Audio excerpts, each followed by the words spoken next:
दोस्तों, जो मैं आज कहानी सुनाने वाली हूँ, उसका शीर्षक है स्त्री का घर। तुम्हें कितनी बार बताया है, मेरे तैयार होने से पहले मेरा नाश्ता तैयार हो जाना चाहिए। शादी के 25 सालों बाद भी मुझे क्यों बार-बार एक ही बात बतानी पड़ती है, लता? तुम्हें क्या है?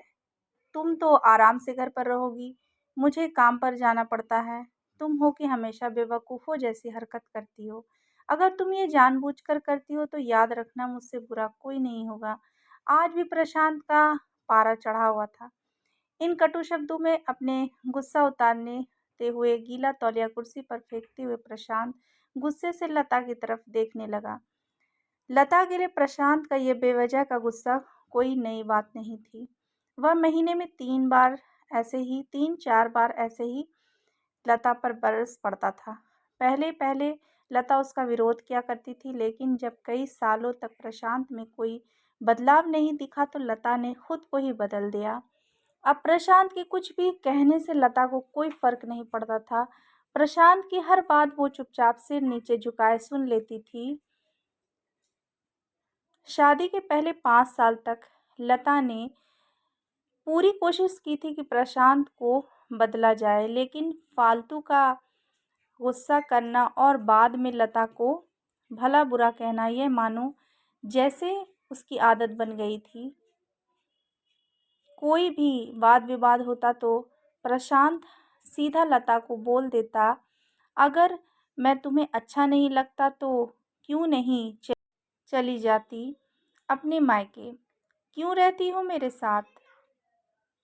इतना सब कुछ होने के बावजूद लता प्रशांत के साथ रहती थी क्योंकि उसे अपनी बेटी की फ़िक्र थी और वह जाती भी तो कहाँ।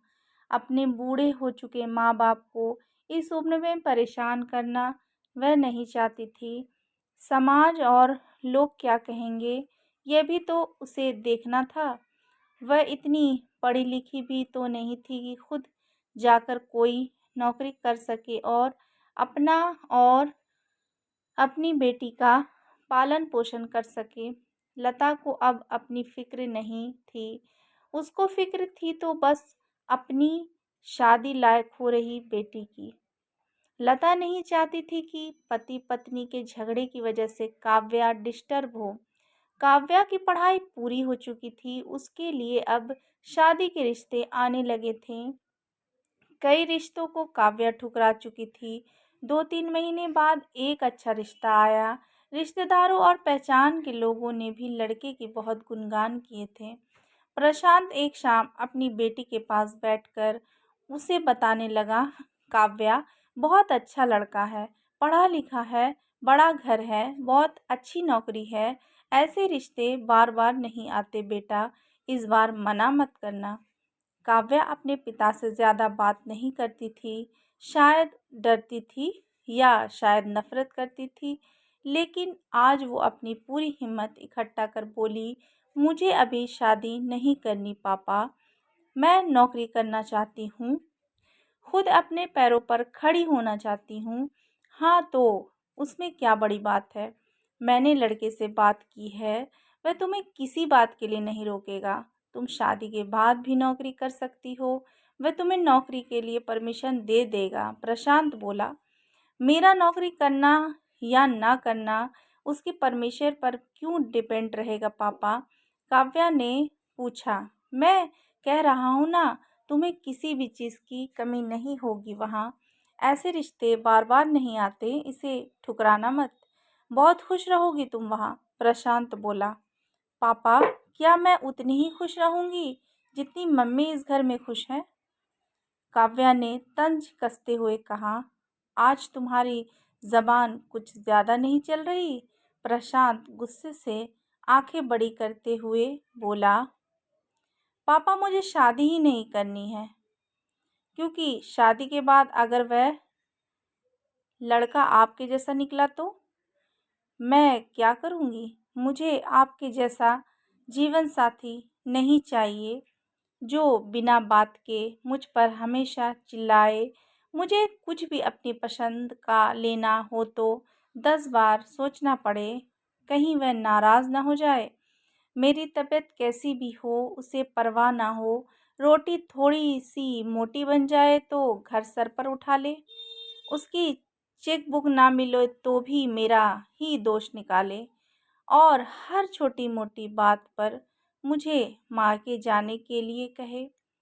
काव्या ने अपना दिल खाली करते हुए पापा से सब कह दिया। प्रशांत का गुस्सा सातवें आसमान पर था, लेकिन उसके मुंह से एक भी शब्द नहीं फूट रहा था। वो काव्या की बातें सुन रहा था। काव्या उतना ही बोलकर चुप नहीं हुई। आज पहली बार वह अपने पापा के सामने इतना कुछ बोल रही थी। पापा, अपने माँ के साथ हमेशा गलत व्यवहार किया है। आप अपने ऑफिस का गुस्सा बिना सोचे समझे माँ पर उतार देते हैं। कभी भी इस बात की परवाह भी नहीं करते कि उन्हें कैसा लगता होगा। आपकी बातें सुन सुन माँ ने अपना स्वाभिमान खो दिया। प्रशांत आज पहली बार अपने किए बर्तावों को महसूस कर पा रहा था। वो इतना ही बोल पाया, जो तुम्हारा मन है वो करो। मैं तो इतना बुरा हूँ ना? काव्या ने प्रशांत का हाथ पकड़ा और बोली, पापा, मुझे सिर्फ एक सवाल का जवाब दे दो। क्या आप चाहोगे कि मेरा पति आपके जैसा हो? अगर आपका जवाब हाँ है तो कर दीजिए मेरा रिश्ता आज ही, और ना तो मुझे आत्मनिर्भर बनने दीजिए। प्रशांत कुछ भी ना बोल पाया और वहां से चुपचाप बाहर चला गया। आज उसे लता के सामने जाने से शर्म आ रही थी। चलते चलते उसकी आंखों में आंसू बह रहे थे।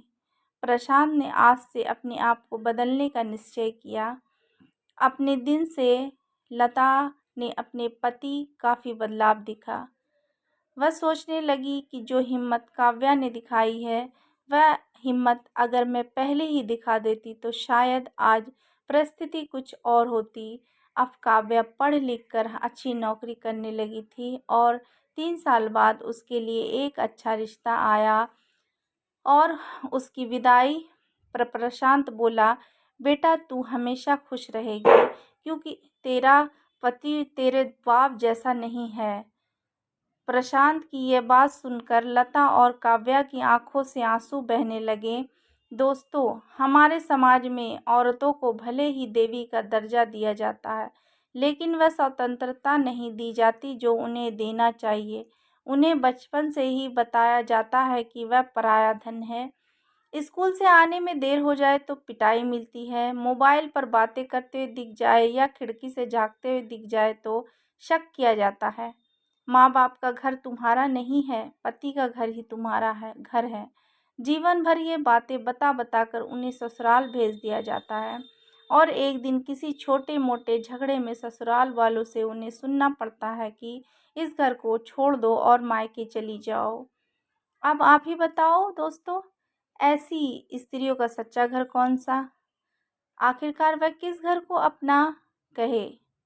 तो दोस्तों, ये मेरी कहानी आपको कैसी लगी? अगर थोड़ी-सी भी अच्छी लगी है तो प्लीज़ मेरे इस चैनल को सब्सक्राइब करें और इतनी अच्छी-अच्छी कहानी सुनने के लिए मुझे सपोर्ट करें। Thank you, bye.